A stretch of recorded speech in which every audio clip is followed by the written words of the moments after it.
Hi guys, welcome back to the optin influencers. आप सभी का फिर से वेलकम है आज के सेशन में। Today will be talking about bitcoin and recent breakout from a very important resistance.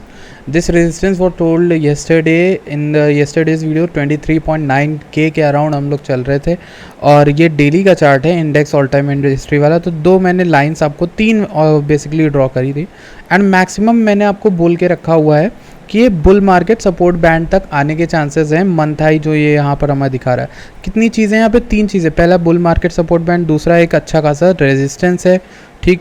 तो ये दो चीज़ें हैं जो वेट कर रही हैं बिटकॉइन के प्राइस को वहाँ तक आने का, और वहाँ तक जा भी सकता है। लेकिन there is a slight chance that this all can be a fake pump and it can all retrace back, और ये नीचे हो सकता है क्योंकि अभी डेली की क्लोजिंग हुई नहीं है। तो वीडियो मैं बना रहा हूँ 2 घंटे पहले, तो उस हिसाब से देखेंगे। तो सबसे पहले तो मेरी एक पर्सनल ट्रेड जो है मैंने आपके साथ शेयर भी की थी टेलीग्राम पर। तो सबसे पहले तो टेलीग्राम को ज्वाइन कर लो, जल्दी से जल्दी डिस्क्रिप्शन में आपको लिंक मिलेगी। तो मैंने एक ट्रेड आपके साथ शेयर करी हुई है। वो ट्रेड में मैंने क्या बताया हुआ है कि यहाँ पर इथेरियम की एक ट्रेड मैंने ली है, क्योंकि बिटकॉइन की कल की जो डेली क्लोजिंग थी वो डाउन हुई थी, और ये ट्रेड खाली 3x से ली हुई है मैंने, और बहुत ही छोटे लेवरेज से आपको लेनी थी। यहाँ पर लिखा भी हुआ है small leverage trade. Bitcoin daily close हुआ था, और इथेरियम एक बहुत ही अच्छे सॉलिड रेजिस्टेंस के अराउंड था। कौन सा इथेरियम का हमारा रेजिस्टेंस है देख लेते हैं। ये येलो वाली लाइन जो आपको दिख रही है, ये एक अच्छा खासा रेजिस्टेंस है इथेरियम में, और देखो इस टाइम पर इसने सपोर्ट एक्ट किया था। तो ये एक अच्छा एरिया है जिसको मैं एज अ रेजिस्टेंस मान के चल रहा हूँ। और अगर मैं आपको बताऊँ, जब मैंने आपके साथ ये शेयर किया था तो उसके बाद प्राइस नीचे भी आया, और लगभग 2% का 1677 तक आया था। मैंने आपको ये दिलाया था 1721 1718 के अराउंड, यहाँ कहीं पर दिलाया था मैंने ये ट्रेड आपको। और 1721 से 1677 हमने लगभग 2% का प्रॉफिट भी बनाया। बट अभी आपने बुक नहीं किया होगा ना, क्यों नहीं किया होगा? क्योंकि मैंने आपको कुछ टारगेट्स भी बता के रखे हैं वहाँ पर। तो टारगेट्स कौन से बता के रखे हैं? 1627, 1519 और 1468। Let me show you why मैंने ये टारगेट्स क्यों बताए थे। पहला तो 1627 का है ये वाला, ठीक। इसके अकॉर्डिंगली यहाँ पर VPVR भी, और यहाँ पर पहला एक हमारा सपोर्ट भी है। तो 1627 के अराउंड हम लेकर चलेंगे। वैसे तो 1619 है एग्जैक्टली, लेकिन वहाँ का नहीं। फिर उसके बाद मैंने आपको कौन सा नेक्स्ट बताया हुआ है, यहाँ पर 1519 का। तो 1519 ये वाली लाइन है हमारी, जो 1522 वाला दिखा रहे हो, यहाँ पर भी VPVR बैठा हुआ है। और तीसरा हमारा जो इम्पोर्टेंट जोन है वो है 1468। तो प्रॉफिट छोड़ते हुए चलेंगे, 1468 का हमारा ये वाला लेवल कहीं पर है। तो ये हमारा मैक्सिमम होगा। तो अगर हम यहाँ से मैक्सिमम कुछ दिन की बात करें, जितने दिन की मैं बात करूँ, ये ट्रेड है जितनी लंबी, उस हिसाब से 16% के डम की मैं उम्मीद करता हूँ।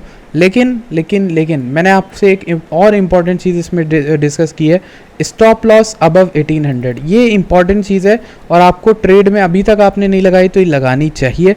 मैं आपको सिखा रहा हूँ कि ट्रेड करते कैसे। देखो, हर ट्रेड आपको अच्छी नहीं देगी, और ये ट्रेड अगर नहीं भी देती है, जो कि मुझे थोड़े बहुत साइंस लगते हैं, लेकिन अगर क्लोजिंग अच्छी हो जाती है, डेली की क्लोजिंग नीचे होती है, विक फॉर्म हो जाती है अभी कुछ टाइम के अंदर, तो यहाँ पर हमें नीचे का माहौल दिखेगा। वैसे इथेरियम अपने आप भी बिटकॉइन के अलग भी यहाँ पर बिहेव कर सकता है, और इस वजह से यहाँ से देखो, यहाँ पे रेजिस्टेंस से लड़के दोबारा गिर सकता है, और जब ये गिरेगा तो बहुत अच्छा हमारा यहाँ पर प्रॉफिट बुकिंग होगी।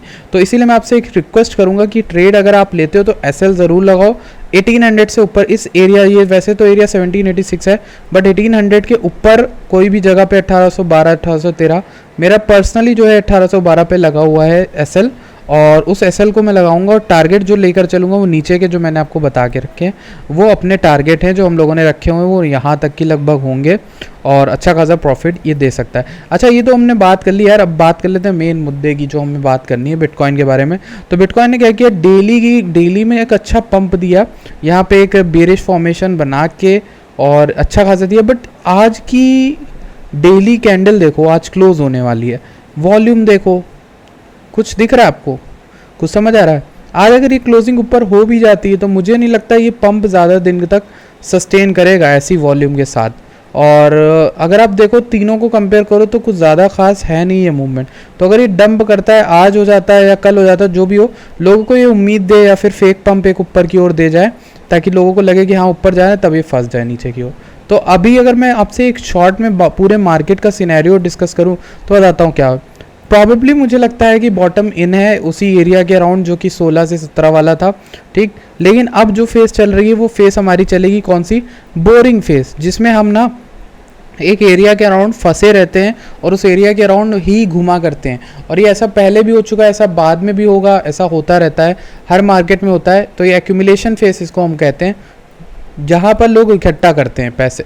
मतलब ये हमारा 2 फेसेस जैसे कि आई हुई थी पहले, तो एटलीस्ट 2 महीने तो लगते हैं इसमें, ठीक, 2-3 महीने 4-5 महीने ऐसे लग जाएगा। लेकिन अगर जिस तरह से अगर हम रेशियो के वाइज से देखें तो ये बेयर मार्केट भी लंबी होनी चाहिए। तो उस हिसाब से अगर टाइम हमें लगता भी है तो लगभग हमें लग सकता है कि इस साल का एंड या फिर सितंबर में भी एक अच्छा मूव देखने को मिल सकता है। तो उस तक आपको वेट करना चाहिए। मार्केट जो भी करेगी वो इस बुल मार्केट सपोर्ट बैंड के ऊपर आने के बाद करेगी। अगर ऊपर आती है तो अच्छी बात है, नहीं आती है तो अच्छी बात नहीं है, हम बेयर मार्केट कंटिन्यू करेंगे। सिंपल सी बातें हैं। अच्छा, एक और चीज़ मैं आपको बताना चाहूँगा, ऑप्टिमिज्म कॉइन के एयर ड्रॉप के बारे में बहुत पहले से चैनल पे बताया गया था। तो ऑप्टिमिज्म का एयर ड्रॉप भी आया, लोग अमीर भी बने, उनको हज़ार टोकन्स आए। और अभी रिसेंट में ऑप्टिमिज्म ने बहुत अच्छा, बहुत भयंकर रैली की, 284% 17 जुलाई से अभी तक, यानी 10 दिन के अंदर 3 गुना। तो ऐसा रिटर्न ऑप्टिमिज्म ने लाके दिया है। इसको हमने चैनल पे डिस्कस किया था कई लाइव स्ट्रीम्स वगैरह में, जब हम जनवरी मार्च के अराउंड जब बातें करते थे, तो इसका एयर ड्रॉप जब आने वाला था तो बात की थी। टोटल क्रिप्टो मार्केट कैप की बात करें 1.12 चल रहा है। और वो जो ट्रेड के बारे में मैंने बताया उसे सीरियसली लेना। और एक इंटरेस्टिंग बात यह है कि इक्विटी मार्केट्स, बॉन्ड मार्केट्स सब कुछ रैली कर गई, मॉर्गेज रेट्स डाउन हो गए। लेकिन यहाँ पर सेंट्रल बैंकर जो है ना, सेंट्रल बैंक्स में और इन सब में, फाइनेंस मार्केट में जो लोग काम करते हैं उनका तो फ़ायदा है, लेकिन बाकियों का नुकसान है, जो लोग यहाँ पर अब भुगतान करेंगे इन्फ्लेशन। वैसे तो ये गवर्नमेंट की गलती होती है, क्योंकि नोट छापना और इन्फ्लेशन को कंट्रोल करना उनके हाथ में होता है। बट जो आम जनता होती है वो अक्सर इसका खामियाजा भुगतती है, इसके रिजल्ट्स को झेलती है। तो ये हमेशा होता आया है। वैसे अगर मैं आपको कुछ कॉइन्स के बारे में बताऊँ, नियर का ट्रेड सेटअप, नियर की एंट्री हमने ले ली थी, अब नियर का बैग भरे रहो, नियर को रखो लॉन्ग टर्म के लिए। रून को आपने पिक किया होगा, उम्मीद करता हूँ मैं। रून को पिक करते रहो यार, छोड़ो मत। रून में कुछ बवाल होने वाला है, देखो यहाँ पर 2050 EMA का क्रॉसओवर होने वाला है कुछ टाइम में। तो ये अच्छा कर सकता है, कुछ भी कर सकता है, बट जो करेगा बड़ा करेगा। इसका क्रॉसओवर अभी अभी हुआ है एटम में, तो ये भी कुछ अच्छा करने के मूड में लग रहा है मुझे। एवैक्स की बात करें तो इसका क्रॉसओवर हो चुका है 4 आवर में, ये यहाँ पर 3 बार आ चुका है। तो यहाँ पर आने की उम्मीदें हैं 26 तक लगभग, अगर पंप रहता है। और इथेरियम का मैंने आपको बता ही दिया है ऑलरेडी कि इथेरियम का जो ये एरिया है जहाँ पर अभी हम हैं, ये बहुत इंपॉर्टेंट एरिया है यार। इस एरिया में बहुत इंपॉर्टेंट एरिया है, क्योंकि यहाँ रेजिस्टेंस मिल रहा है। तो अगर यहाँ अचानक से वॉल्यूम आ जाती है तो आप सेफ साइड के लिए SL ज़रूर लगा के रखना। SL जाता है तो कोई दिक्कत नहीं है यार, हम ट्रेड करते रहेंगे और ट्रेड होती रहती है ऐसे। तो एक SL हिट होने से कोई दिक्कत है नहीं अपने को, और वैसे भी स्मॉल लेवरेज ट्रेड है। तो एक ये चीज़ हो गई। बाकी बिटकॉइन की डोमेन्स की बात करें तो कुछ खास मूवमेंट उसमें है नहीं हमारे पास। तो बस यही है, बोरिंग मार्केट अपनी चलेगी कुछ दिन और बाकी कुछ नई खबर आती तो मैं आपको बताऊंगा। तब तक के लिए टेलीग्राम को ज्वाइन करिए, डिस्क्रिप्शन में आपको लिंक मिलेगा। Thank you so much.